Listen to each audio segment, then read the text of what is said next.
Yeah. Okay. All right. Good afternoon. Today's speaker is Peter Thiel. Peter was the founder of PayPal and Palantir and Founders Fund, and has invested in most of the tech companies in Silicon Valley. And he's going to talk about strategy and competition. Thank you for coming, Peter. Awesome. Thanks. Sam, thanks for inviting me. Thanks for having me.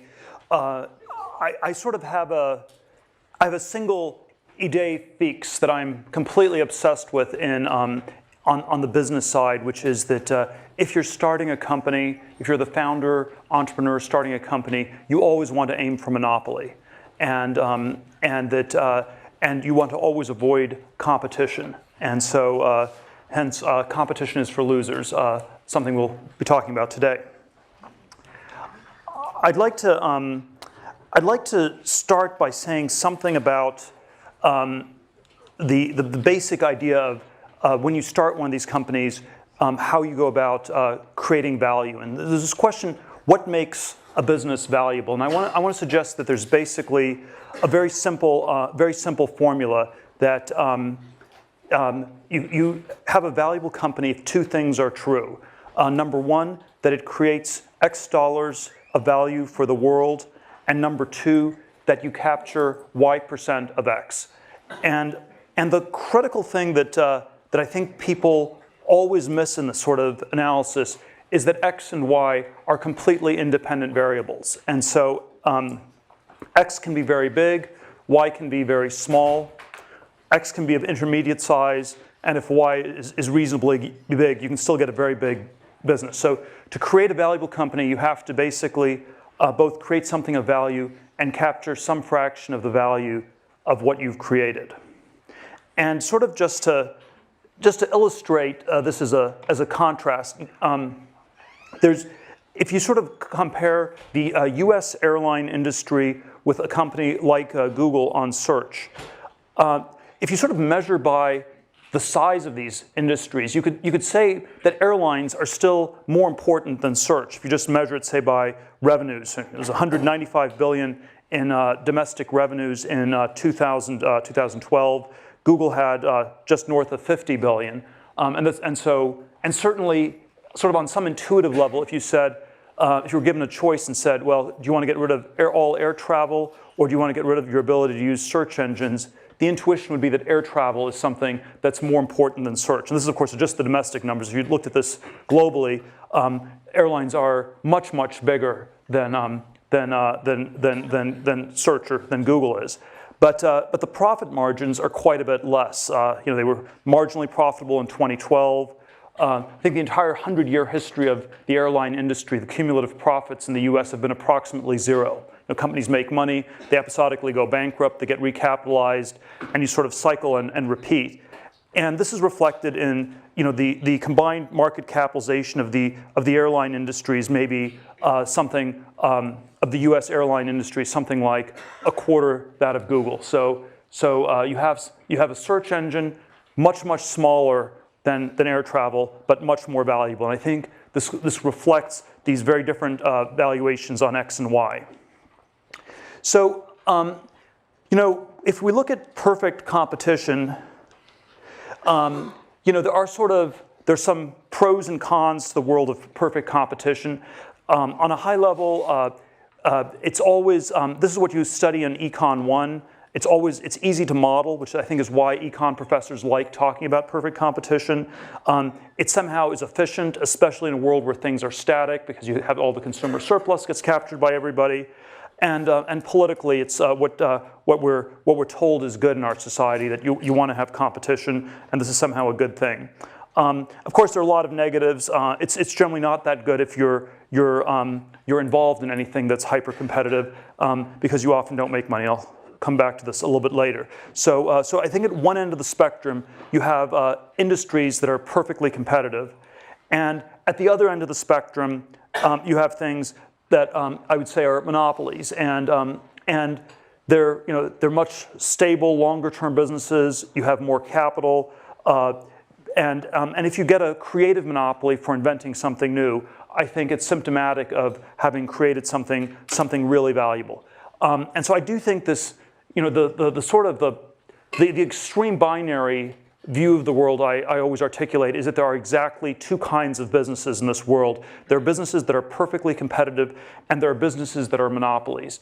And there's shockingly little that is in between. And this dichotomy is not understood very well because people are constantly lying about the nature of the businesses they're in. And this is why this is, in my mind, this is the most important, it's not necessarily the most important thing in business, but I think it's the most important business idea that people don't understand, that there are just these two kinds of businesses. And so let me say a little bit about the lies that people tell. And so you basically, if you sort of imagine that there was a spectrum of companies from perfect competition to monopoly, the apparent differences are quite small because the people who have monopolies pretend not to. They will basically say, and it's because you don't want to get regulated by the government, you don't want the government to come after you, so you will never say that you have monopoly. So anyone who has a monopoly will pretend that they're in incredible competition.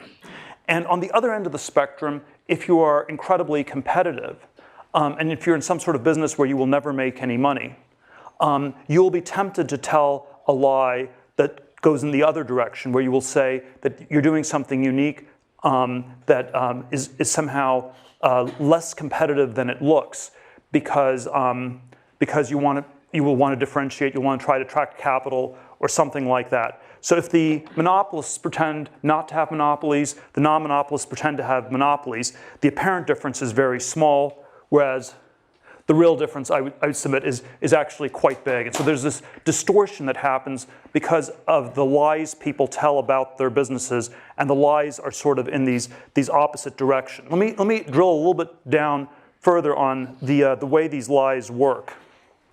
And so, the basic lie you tell as a non-monopoly is that we're in a very small market. The basic lie you tell as a monopoly is that the market you're in is much bigger than it looks. And so typically, if you want to think of this in sort of set theoretic terms, you could say that a monopoly tells a lie where you describe your business as the union of these vastly different markets, and the non-monopolist describes it as the intersection.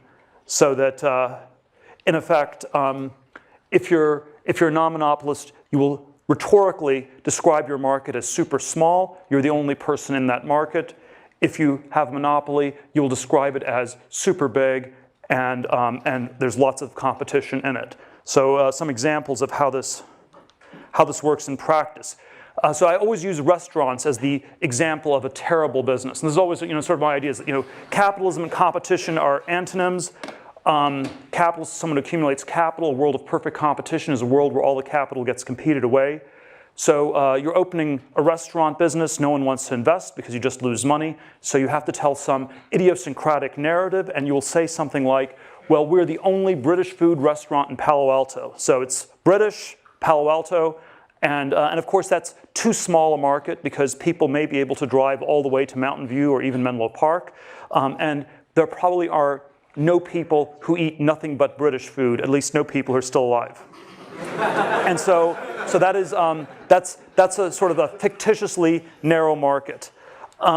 There's sort of a Hollywood version of this where the way movies always get pitched is, okay, it's like a college football star,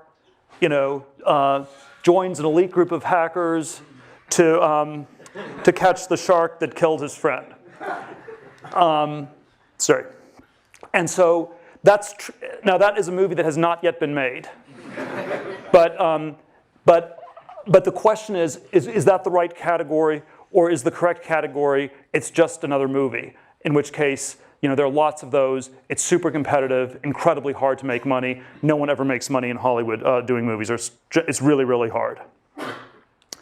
And so you always have this question about, does the intersection, is it real? Does it make sense? Does it have value that one should ask? And of course, there are startup versions of this where the sort of the really bad versions, you just take a whole series of buzzwords, sharing mobile, social apps, you combine them, and you have some kind of narrative. And whether or not that's a real business or not it's generally a bad sign. So it's almost this pattern recognition when you have this rhetoric of this sort of intersections, it generally does not work. The something of somewhere is really mostly just the nothing of nowhere.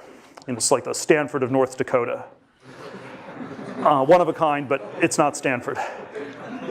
So let's look at the opposite. The opposite lie is if you are, let's say, the search company that's down the street from here and has about a happy 66% market share, and is completely dominant in the search market.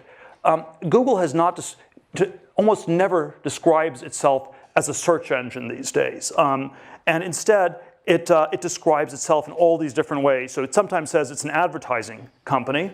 So if it was search, you'd say, wow, it has this huge market share. That's really, really crazy. It's like an incredible monopoly. It's much bigger than, a much more robust monopoly than Microsoft ever had in the 90s. Maybe that's why it's making so much money. But if you say it's an advertising market, you could say, well, there's search advertising is 17 billion, and that's part of online advertising, which is much bigger. And then, all US advertising is bigger. And then by the time you get to global advertising, that's close to 500 billion. And so you're talking about 3.5%. So a tiny part of this much larger market. Or if you don't want to be an advertising company, you can always say that you're a technology company. And so, sorry, let me just see. And the technology market is something like a $1 trillion market. And the narrative that you tell as Google in the technology market is, well, we're competing with all the car companies with our self-driving cars. We're competing with Apple on TVs and iPhones. We're competing with Facebook. We're competing with Microsoft on Office products. We're competing with Amazon on cloud services. And so we are in this giant technology market where there's competition in every direction you look. And no, we're not the monopoly the government's looking for, and we should not get regulated in any way whatsoever. And so I think one has to always be super aware that there are these very powerful incentives to distort the nature of these markets one way or the other.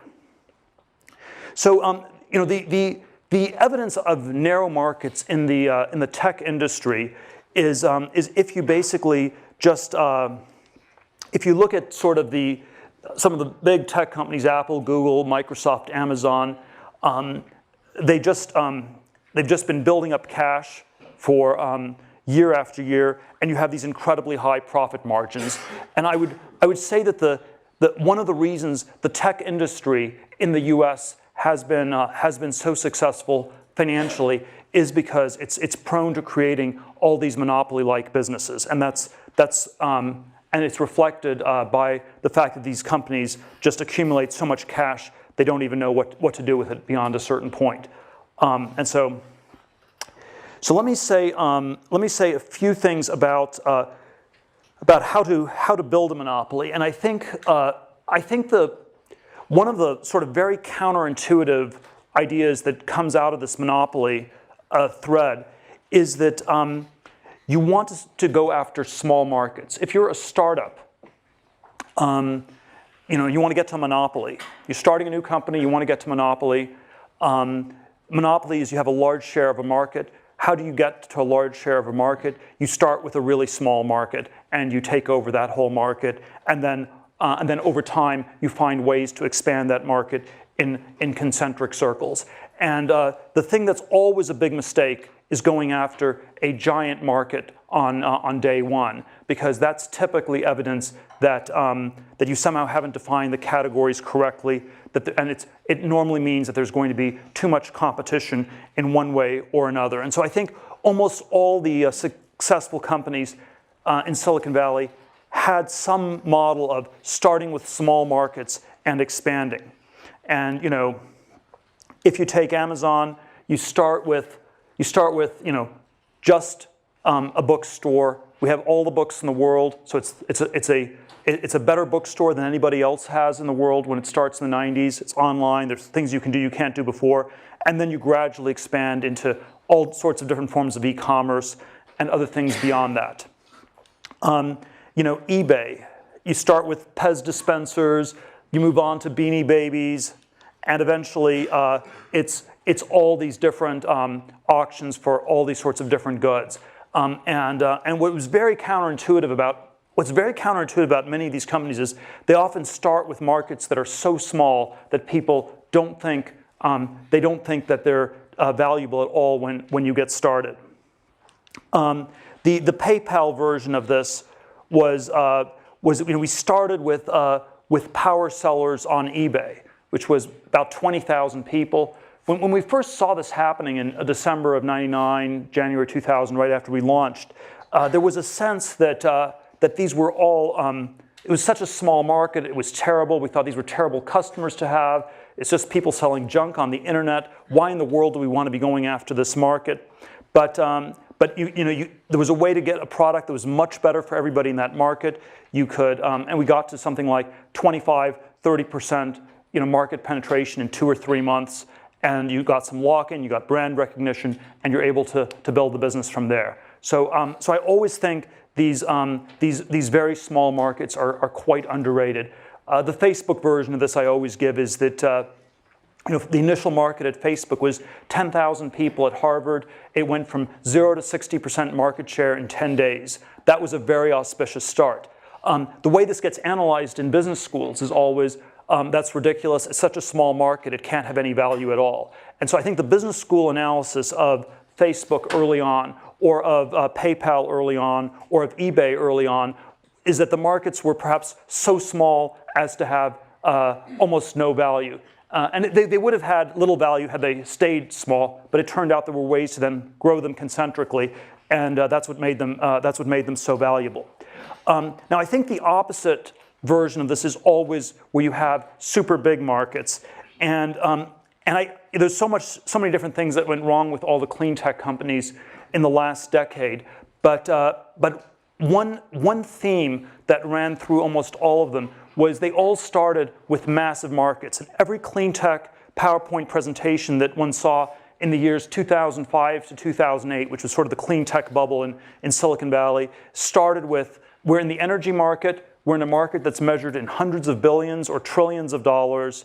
And then once you're sort of a minnow in a vast ocean, that's not a good place to be. That means that you have tons of competitors and you don't even know who all the competitors are. And so you want to be a one-of-a-kind company where it's the only one in a small ecosystem. You don't want to be the 4th online pet food company. You don't want to be the 10th thin film solar panel company. You don't want to be the 100th restaurant in Palo Alto. Restaurant industry is $1 trillion industry. So if you do a market size analysis, you'd conclude restaurants are a fantastic business to go into.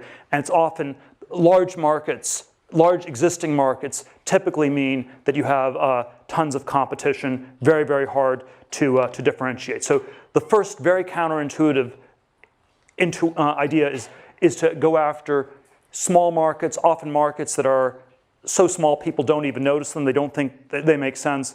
That's where you get a foothold, and then if those markets are able to expand, you can scale into a big monopoly business.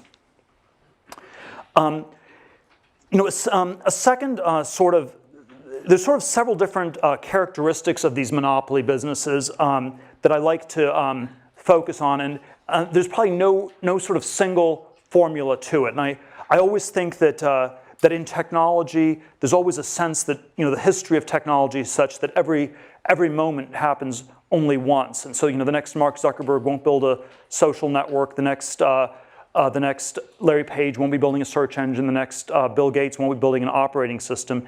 And if you're copying these people, you're not learning from them. But there is always these very unique businesses that are doing something that's not been done before end up having the potential to be a monopoly. If you're, the opening line in Anna Karenina is that all happy families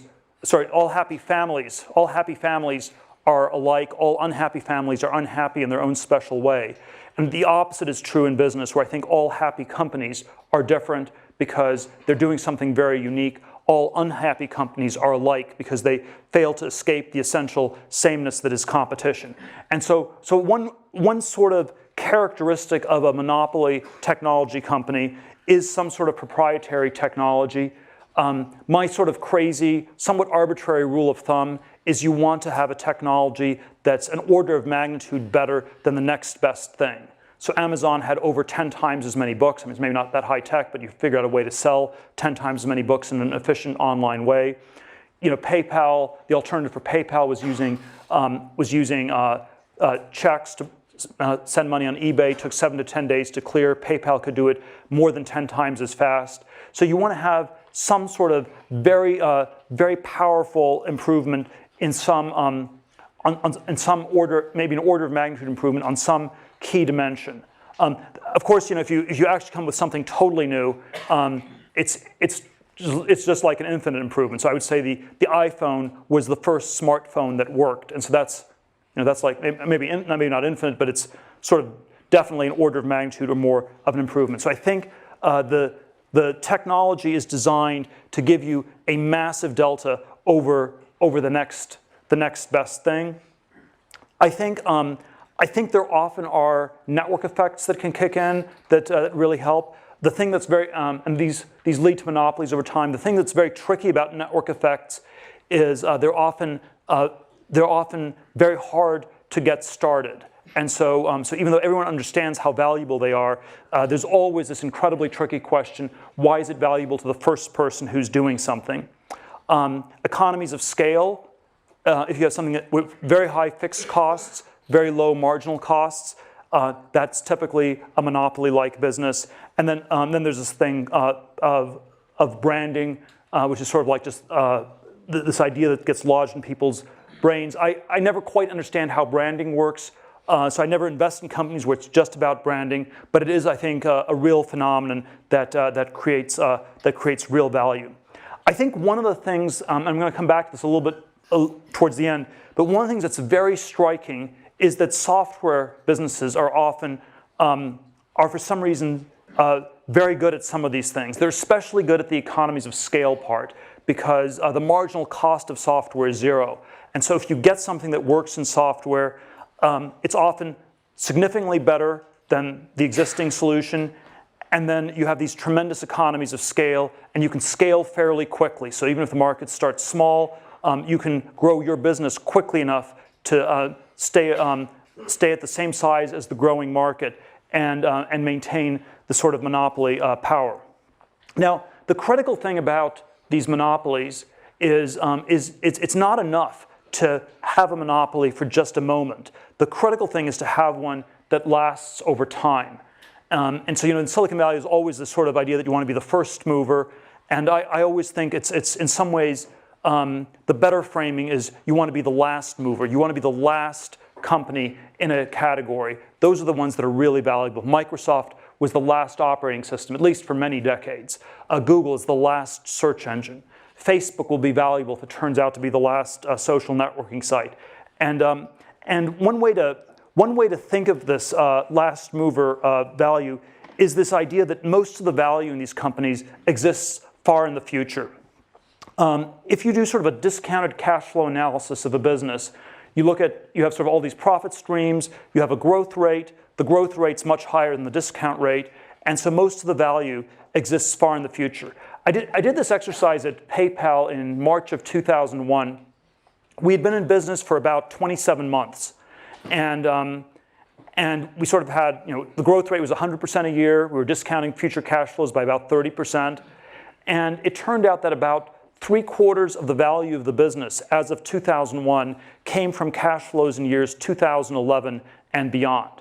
And whenever you do the math on any of these tech companies, you get to an answer that's something like that. So if you are trying to analyze any of the tech companies in Silicon Valley, Airbnb, Twitter, Facebook, any emerging internet companies, all the ones in Y Combinator, the math tells you that 3/4, 85% of the value is coming from cash flows in years 2024 and beyond. It's very, very far in the future. And so one of the things that we always overvalue in Silicon Valley is growth rates, and we undervalue durability. Because growth is something you can measure in the here and now, and you can always track that very precisely. the question of whether a company is still going to be around a decade from now, that's actually what dominates the value equation, and that sort of is a much more qualitative sort of a thing. And so if we went back to this idea of these characteristics of monopoly, proprietary technology, network effects, economies of scale, you can think of these characteristics as ones that exist at a moment in time where you capture a market and take it over. But you also want to think about, are these things going to last over time? And so there's a time dimension to all these characteristics. So network effects often have a great time element where as the network scales, the network effects actually get more robust. And so if you have a network effect business, that's often one that can become a bigger and stronger monopoly over time. Proprietary technology is always a little bit of a tricky one. So you want something that's an order of magnitude better than the state of the art in the world today. And that's how you get people's attention. That's how you initially break through. But then you don't want to be superseded by somebody else. And so there are all these areas of innovation where there was tremendous innovation, but no one made any money. So disk drive manufacturing in the 1980s, you could do build a better disk drive than anybody else. You could take over the whole world, and 2 years later, someone else would come along and replace yours. And in the course of 15 years, you got vastly improved disk drives. So it had great benefit to consumers, but it didn't actually help the people who started these companies. And so there's always this question about having a huge breakthrough in technology, but then also being able to explain why yours will be the last breakthrough, or at least the last breakthrough for a long time, or where you make a breakthrough and then you can keep improving on it at a quick enough pace that no one can ever catch up. So if you have a structure of the future where there's a lot of innovation and other people will come up with new things in the thing you're working on, that's great for society. It's actually not that good for your business typically. And then economies of scale, we already talked about. So I think this last mover thing is very critical. I'm always tempted, I don't want to overdo the chess analogies, but the first mover in chess is someone who plays white. White is about a 1/3 of a pawn advantage, so there's a small advantage to going first. You want to be the last mover who wins the game, and so there's always the Capablanca world champion, chess champion Capablanca line. You must begin by studying the end game, and I do think that's. Well, I wouldn't say that's the only thing you should study. I think this sort of perspective of asking these questions, why will this still be the leading company 10, 15, 20 years from now, is a really critical one to try to think through. Let me sort of, I want to sort of go in two slightly other directions with this monopoly versus competition idea. And I think, I think this is the central idea in my mind for business, for starting business, for thinking about them. And there are some very interesting perspectives I think it gives on the whole, on the whole history of innovation in technology and science, because we've lived through 250, 300 years of incredible technological progress in many different domains, steam engine to railways to telephones, refrigeration, household appliances, the computer revolution, aviation, all sorts of different areas of technological innovation. And then there's sort of analogous thing that one can say about science, where we've lived through centuries of enormous amounts of innovation in science as well. And the thing that I think people always miss when they think about these things is that because X and Y are independent variables, some of these things can be extremely valuable innovations, but the people who invent them, who come up with them, do not get rewarded for this. And certainly, if you go back to you need to create X dollars in value, you capture Y% of X. I would suggest that the history of science has generally been one where Y is 0% across the board. The scientists never make any money. They're always deluded into thinking that they live in a just universe that will reward them for their work and for their inventions. And this is probably the fundamental delusion that scientists tend to suffer from in our society. And even in technology, there are sort of many different areas of technology where there were great innovations that created tremendous value for society, but people did not actually capture that much of the value. And so I think there is this sort of whole history of science and technology that can be told from the perspective of how much value was actually captured. And certainly there are entire sectors where people didn't capture anything. So you're the smartest physicist of the 20th century. You come up with special relativity. You come up with general relativity. You don't get to be a billionaire. You don't even get to be a millionaire. It just somehow doesn't work that way. The railroads, incredibly valuable. Most of them just went bankrupt because it was too much competition. Wright brothers, you fly the first plane, you don't make any money. And so I think there is sort of a structure to these industries that's very important. And I think the thing that's actually rare are the success cases. So it's actually, when you really think about the history in this 250-year sweep, it's unusual. Y is almost always 0%. It's always 0 in science. It's almost always in technology. And so it's very rare where people made money. You know, the late 18th, early 19th century, the first industrial revolution was the textile mills. You had the steam engine, you sort of automated things, and you had these relentless improvements that people improved efficiency of textile factories, of manufacturing generally, at a clip of 5 to 7% every year, year after year, decade after decade. You had 60, 70 years of tremendous improvement from 1780 to 1850. But even in 1850, most of the wealth in Britain was still held by the landed aristocracy. The workers didn't make that much. The capitalists didn't make that much either. It was all competed away. There were hundreds of people running textile factories. It was an industry that just, the structure of the competition prevented people from making any money. And so I think in my mind, there probably are only two broad categories in the entire history of the last 250 years where people have actually come up with new things and made money doing so. One is these sort of vertically integrated complex monopolies, which people did build in the second industrial revolution at the end of the 19th and start of the 20th century. And so this was like Ford. It was the vertically integrated oil companies like Standard Oil. And what these vertically integrated monopolies typically required was this very complex coordination. You got a lot of pieces to fit together in just the right way. When you assembled it, you had a tremendous advantage. This is actually done surprisingly little today. And so I think this is sort of a business form that, when people can pull it off, is very valuable. It's typically fairly capital intensive. We live sort of in a culture where it's very hard to get people to buy into anything that's super complicated and takes very long to build. But when I sort of think about my colleague Elon Musk from PayPal's success with Tesla and SpaceX, I think the key to these companies was the complex, vertically integrated monopoly structure they had. So if you sort of look at Tesla or SpaceX, if you ask, was there sort of a single breakthrough? I mean, they certainly innovated on a lot of dimensions. I don't think there was a single 10x breakthrough in battery storage or, maybe working on some things on rocketry, but there was no sort of single massive breakthrough. But what was really impressive was integrating all these pieces together and doing it in a way that was more vertically integrated than most of their competitors. So Tesla, you also integrated the car distributors so they wouldn't steal all the money, as has happened with the rest of the car industry in the US.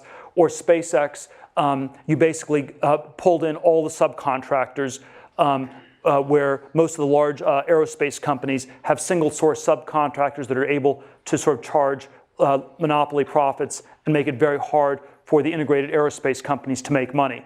And so vertical integration, I think, is sort of a very underexplored modality of technological progress that people would do well to look at more.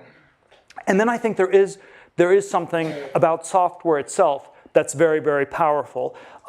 Software has these incredible economies of scale, these low marginal costs, and there is something about the world of bits as opposed to the world of atoms where you can often get very fast adoption. And the fast adoption is critical to capturing and taking over markets, because even if you have a small market, if the adoption rate is too slow, there'll be enough time for other people to enter that market and compete with you. Whereas if you have a small to mid-sized market and have a fast adoption rate, you can take over this market. And so I think this is one of the reasons Silicon Valley has done so well and why software has been this phenomenal industry. And what I would suggest, what I want to leave you with is there are sort of these different rationalizations people give for why certain things work and why certain things don't work. And I think these rationalizations always obscure this question of creating X dollars in value and capturing Y% of X. So the science rationalization we're always told is that the scientists aren't interested in making money. They're doing it for charitable reasons, and that you're not a good scientist if you're motivated by money. And I'm not even saying people should always be motivated by money or something like this, but I think we should be a little bit more critical of this as a rationalization. We should ask, is this a rationalization to obscure the fact that y equals 0% and the scientists are operating in this sort of world where all the innovation is effectively competed away and they can't capture any of it directly. And then the software distortion that often happens is because people are making such vast fortunes in software, we infer that this is the most valuable thing in the world being done, full stop. And so if people at Twitter make billions of dollars, it must be that Twitter is worth far more than anything Einstein did. And what that sort of rationalization tends to obscure is, again, that X and Y are independent variables, and there are these businesses where you capture a lot of X, and there are others where you don't. And so I do think the history of innovation has been this history where the microeconomics, the structure of these industries has mattered a tremendous amount.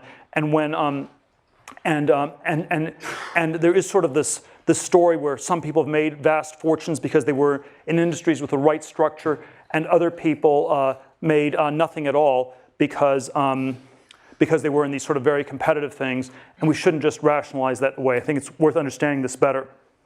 And then finally, let me come back to this sort of overarching theme for this talk, this competition is for losers idea, which is always this provocative way to title things, because we always think of the losers as the people who are not good at competing. We think of the losers as the people who are slow on the track team in high school, or who do a little bit less well on the standardized tests and don't get into the right schools. And so we always think of losers as people who can't compete. And I want us to really rethink and revalue this and consider whether it's possible that competition itself is off, that we're sort of, it's not just the case that we don't understand this monopoly competition dichotomy intellectually. So I've sort of been talking about why you wouldn't understand it intellectually, because people lie about it, it's distorted. We have all these, the history of innovation rationalizes what's happened in all these very, very strange ways. But I think it's more than just an intellectual blind spot. I think it's also a psychological blind spot where we find ourselves very, very attracted to competition in one form or another. We find it reassuring if other people do things. The word ape already in the time of Shakespeare meant both primate and imitate. And there is something about human nature that's deeply mimetic, imitative, ape-like, sheep-like, lemming-like, herd-like. And it's this very, very problematic thing that we need to always think through and try to overcome. And there is always this question about competition as a form of validation, where we go for things that lots of other people are going for. And it's not that there is wisdom in crowds. It's not when lots of people are trying to do something that's proof of it being valuable. I think it's when lots of people are trying to do something that is often proof of insanity. There are 20,000 people a year who move to Los Angeles to become movie stars. About 20 of them make it. I think the Olympics are a little bit better because you have you can sort of figure out pretty quickly whether you're good or not. So there's a little bit less of a dead weight loss to society. The sort of educational experience at a place, the pre-Stanford educational experience, there's always sort of a non-competitive characterization where I think most of the people in this room had machine guns and they were competing with people with bows and arrows. So it wasn't exactly a parallel competition when you were in junior high school and high school. There's always a question, does the tournament make sense as you keep going? And this is there is always this question, if people go on to grad school or postdoctoral educations, does the intensity of the competition really make sense? There's the the classic Henry Kissinger line that describing his fellow faculty at Harvard, that the battles were so ferocious because the stakes were so small, describing sort of academia. And you sort of think on one level, this is a description of insanity. Why would people fight like crazy when the stakes are so small? But it's also, I think, simply a function of the logic of the situation. When it's really hard to differentiate yourself from other people, when the objective differences really are small, then you have to compete ferociously to maintain a difference of one sort or another that's often more imaginary than real. There's always sort of a personal version of this that I tell, where I was sort of hyper tracked. My 8th grade junior high school yearbook, one of my friends wrote in, I know you'll get into Stanford in 4 years as a sophomore. I sort of went to Stanford 4 years later, at the end of high school. Went to Stanford Law School. Ended up at a big law firm in New York, where from the outside everybody wanted to get in, on the inside everybody wanted to leave. And you had, and it was this very strange dynamic where after I sort of realized this was maybe not the best idea, and I left after 7 months and 3 days, one of the people down the hall from me told me, it's really reassuring to see you leave, Peter. I had no idea that it was possible to escape from Alcatraz, which of course, all you had to do was go out the front door and not come back. But so much of people's identities got wrapped up in winning these competitions that they somehow lost sight of what was important, what was valuable.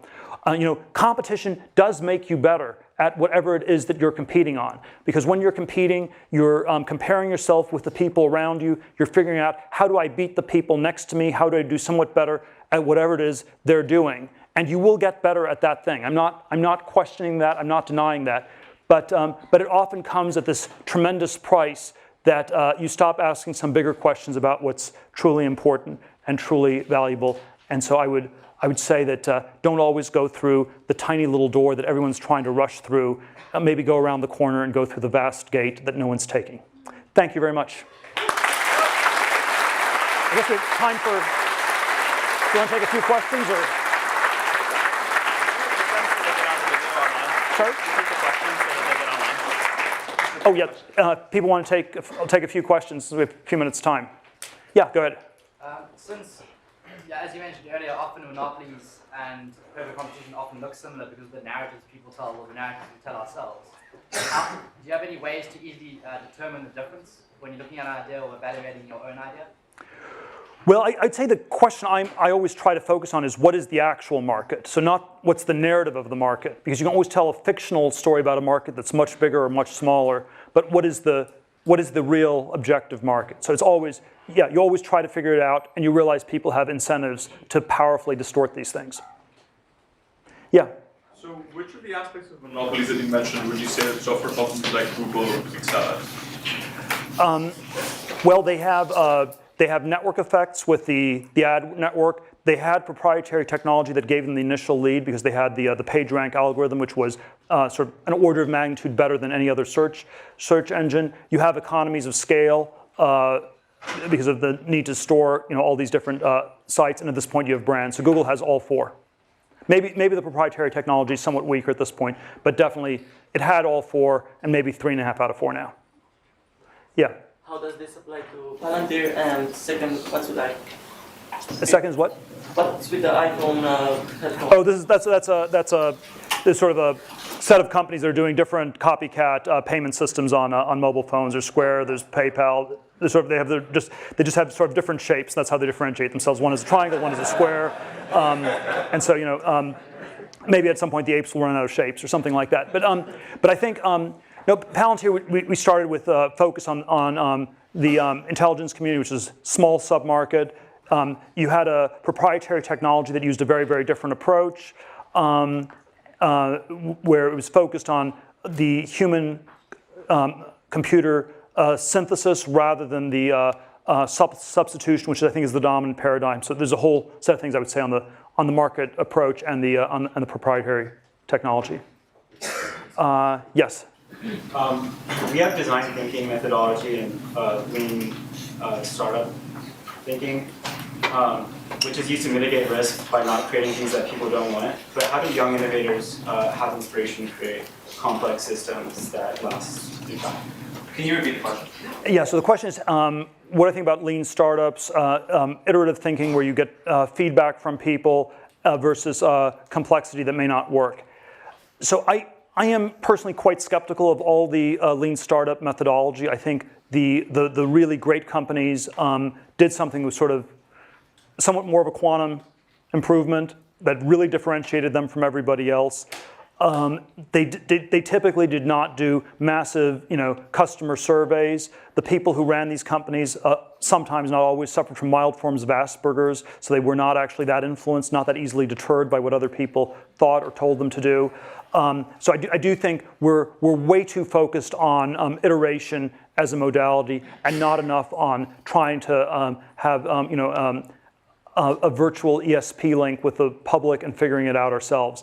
I would say that, let me see, I would say that I'm not quite, the risk question I think is always a very tricky one because there are, it's often the case that you don't have enough time to really mitigate risk. If you're going to take enough time to figure out what people want, you often will have missed the boat by then. And then, of course, there's always the risk of doing something that's not that significant or meaningful. So, you could say a track in law school is a low-risk track from one perspective. It may still be a very high-risk track in the sense that maybe you have a high risk of not doing something meaningful with your life. So we have to think about risk in these very complicated ways. I think risk is sort of this very complicated concept. Yes? So you talked about the last mover advantage, but then doesn't that imply that there's already competition to begin with on the chess piece, on the chessboard?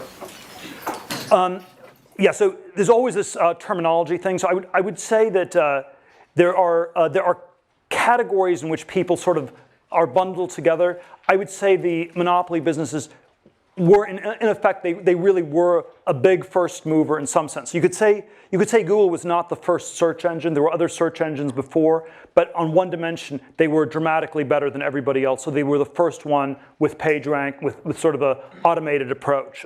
Facebook was not the first social networking site. My friend Reid Hoffman started one in 1997. They called it SocialNet, so they already had the name social networking in the name of their company 7 years before Facebook. Their idea was that it was going to be this virtual cyberspace where I'd be a dog and you'd be a cat, and we'd have all these different rules about how we'd interact with each other in this virtual alternate reality. Facebook was the first one to get real identity. So I'd say, I hope Facebook will be the last social networking site. It was the first one in a very important dimension. People often would not think of it as the first because they'd sort of lump all these things together. How about one more question? Okay, one more question. Let's take one here. If you're theoretically someone who worked at Goldman Sachs out of college and left out for 6 months and is now studying computer science at Stanford, how would you recommend rethinking sort of that competitive thing?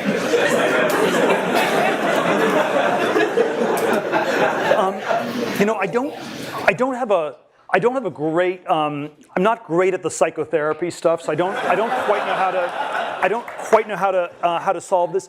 There are these very odd studies they've done on people who go to business school. There's one they've done at Harvard Business School where it's sort of the anti-Asperger personality, where you have people who are super extroverted, generally have low convictions, few ideas, and you have sort of a hothouse environment. You put all these people in for 2 years.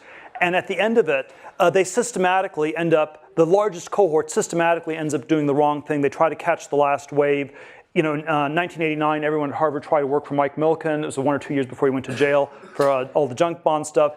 They were never interested in Silicon Valley or tech except for 99, 2000 when they timed the dot-com bubble peaking perfectly.